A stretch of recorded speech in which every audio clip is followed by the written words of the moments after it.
menunjukkan ijazah asli Pak Jokowi kecuali berdasarkan hukum dan dimintakan oleh pihak-pihak yang berwenang seperti pengadilan dan sebagainya. Itu pasti kami akan taat dan kami tunjukkan. Apa urusannya kalian tanya ijazah presiden? Urusan besar. Karena dia presiden melalui proses administrasi, maka warga negara meminta kejujuran kepala negara. Gak ada aturannya di hukum pidana itu. Hukum pidana cuma mengatur barang siapa. Ini warga negara bertanya secara kolektif pada kepala negara. Gimana pidananya? Gak mungkin ada orang yang tiba-tiba, Rocky Gerung, perlihatkan ijazahmu. Ya saya gak mau kasih. Emang lu siapa? Tapi ini kepala negara diminta oleh warga negara. Kau permainkan opini publik dengan menahan ijazah. Kau bikin kegaduhan dengan menahan ijazah aslimu. Laporin aja Jokowi. 2 tahun dia bikin kegaduhan kok. Dan hasil kegaduhan itu 2 orang, 3 orang, 4 orang masuk penjara. Ada narasi-narasi di luar seakan-akan kalau ada nih Pak Jokowi ijazah aslinya, tunjukkan saja.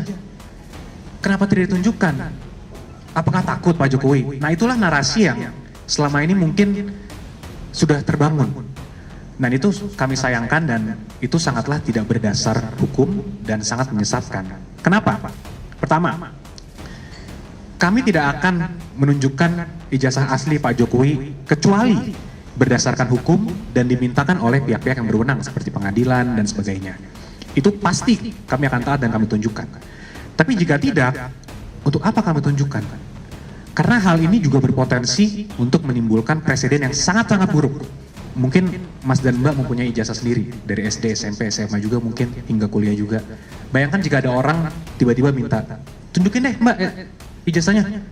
Apakah langsung Mbak wajib tunjukkan? Seakan-akan Mbak tertuduh karena ada orang mengatakan ijazah Mbak palsu, Mbak yang wajib menunjukkan itu. Digembar-gemborkan oleh lawyer Jokowi bahwa kalian menghasut, membuat kegaduhan. Yang bikin gaduh itu Jokowi. Selama 2 tahun Jokowi bikin gaduh. Karena dia umpankan ijazah itu untuk mengukur daya tahan dari mereka yang menghina dia. Akhirnya dilaporin. Kenapa gak dari 2 tahun lalu? Kegaduhan ini berlangsung karena Jokowi tidak jujur untuk mengatakan ini asli atau palsu. Kalau memang akhirnya ijazahnya asli misalnya. Problem kita, kenapa ijazah yang aslimu itu kau tahan? Kau permainkan opini publik dengan menahan ijazah itu. Kau bikin kegaduhan dengan menahan ijazah aslimu. Laporin aja Jokowi.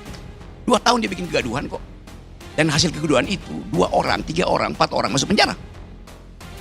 Itu cara berpikirnya begitu. Jadi sekali lagi kita berupaya untuk melihat masalah ini bukan dari black letter of law yang diatur di dalam proses pemaksulan. Bahkan hukum tata negara bicara itu. Tapi ini soal legitimasi moral. Ada moral call. Jadi kita mulai melihat misalnya bahwa pasti tadi Jokowi akan nggak mungkin, pasti dia akan makin memperbesar ambisi dia untuk jadi matahari. Bukan fakta dia matahari, ambisi dia untuk menjadi matahari. Ya karena dari awal dia ingin cahaya dia itu hanya tiba di kepala anaknya di Mahkamah Konstitusi. Ini pertaruhan buat Pak Jokowi sebagai political animal. Dari awal dia investasi pada anaknya, maka dia mesti tuntun itu sampai 2009. Kalau batal, dia ikut diseret di pengadilan. Karena yang mampu membela Jokowi cuman anaknya dalam posisi sebagai presiden. Itu logika paling dasar dari ambisi politik gitu. Jadi sekali lagi kita ucapkan ini bukan karena kita nggak suka pada Jokowi atau pada bukan, karena memang kapasitasnya nggak bisa itu. Menerangkan hal yang simpel nggak bisa. Dalam kapasitasnya sebagai manusia oke. Gibran sebagai manusia kita harus hormati. Dignitinya sebagai manusia, tapi bukan dignitinya sebagai pejabat publik. Demikian juga Pak Jokowi harus hargai dignitasnya, martabatnya sebagai manusia. Bukan sebagai presiden. Apa urusannya kalian tanya ijazah presiden? Urusan besar. Karena lawyernya bilang, kalau begitu nanti semua orang boleh saling minta ijazah orang lain. Enggak. Karena dia presiden melalui proses administrasi, maka warga negara meminta kejujuran kepala negara. Gak ada aturannya di hukum pidana itu. Hukum pidana cuma mengatur barang siapa. Individual, person in law, subjek hukum. Ini warga negara bertanya secara kolektif pada kepala negara. Gimana pidananya? Dicoba aja kan. Karena dia dipilih oleh warga negara bilang, daulat itu ada pada saya. Maka Anda dan saya tidak setara. Saya bertanya sebagai pemilik kedaulatan, Anda harus jawab sebagai kepala negara yang kami pilih. Itu nggak ada relasi subjek antar subjek yang diatur dalam hukum pidana lain itu. Itu yang mesti kita terangkan. Nggak mungkin ada orang yang tiba-tiba, Rocky Gerung, perlihatkan ijazahmu. Ya saya nggak mau kasih. Emang lu siapa? Tapi ini kepala negara diminta oleh warga negara. Mana Rocky Gerung, gua nggak punya, memang gua nggak punya ijazah. Kenapa? Karena ijazah tanda orang pernah sekolah, bukan tanda pernah berpikir. Kenapa? Ini lain.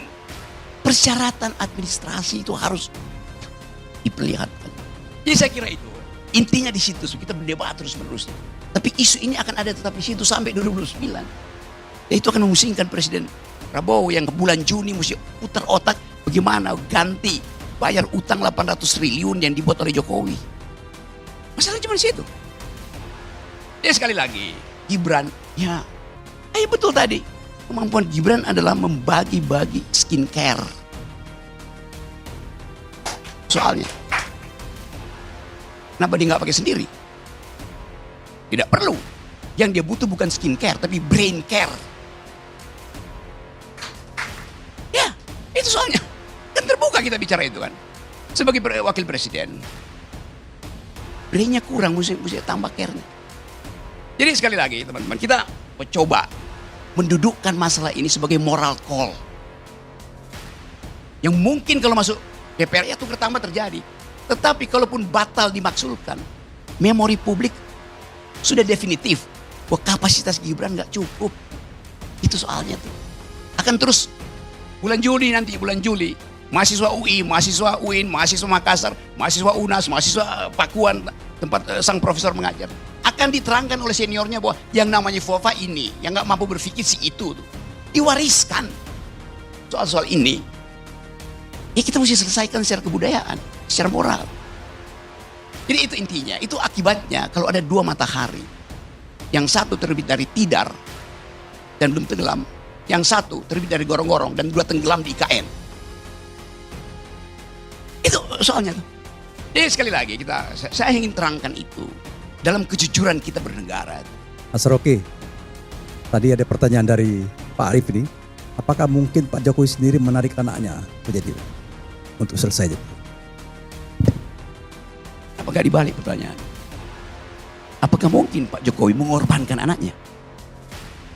Itu lebih penting ditanyakan dalam sistem kerajaan. Itu biasanya. Jadi sekali lagi, kita coba buka persoalan ini. Saya nggak peduli ya Pak Luhut bicara ini, Pak Prabowo bicara itu segala macam itu. Tetapi hati nurani publik itu merasa bahwa ada sesuatu yang tidak well seated, tidak terduduk, ada gangguan kemuakan semacam orang Prancis bilang nausea, rasa mual psikologi. Kok dia ada di situ terus? Lepas dari Presiden Prabowo bilang hidup Jokowi atau Gibran adalah wakil, itu soal lain, tapi ini soal psikologi publik yang terganggu dengan kehadiran sesuatu yang tidak fit and proper, dengan kondisi yang membutuhkan seorang pemimpin itu punya otak, mampu untuk membaca masa depan. Jadi sekali lagi mungkin kita mulai untuk bersikap berbudaya lah. Oh, kalau Purnawirawan bicara itu, ya terima aja sebagai wakil dari emak-emak. Kalau Purnawirawan bicara itu wakil dari BEM. Purnawirawan bicara itu wakil dari Kontras. Purnawirawan bicara itu soalnya bahwa memang ada poin yang mungkin kita semua, saya juga nggak setuju, kembali ke Undang-Undang 45, nggak ada soal. Tapi itu poin dia. Tapi poin 8 itu otonom diminta itu pemaksulan itu. Diproses secara akademis, oke? Masuk akal. Diproses secara hukum, masuk akal. Diproses secara politik, kurang bisa. Diproses secara moral, sangat mungkin. Assalamualaikum warahmatullahi wabarakatuh.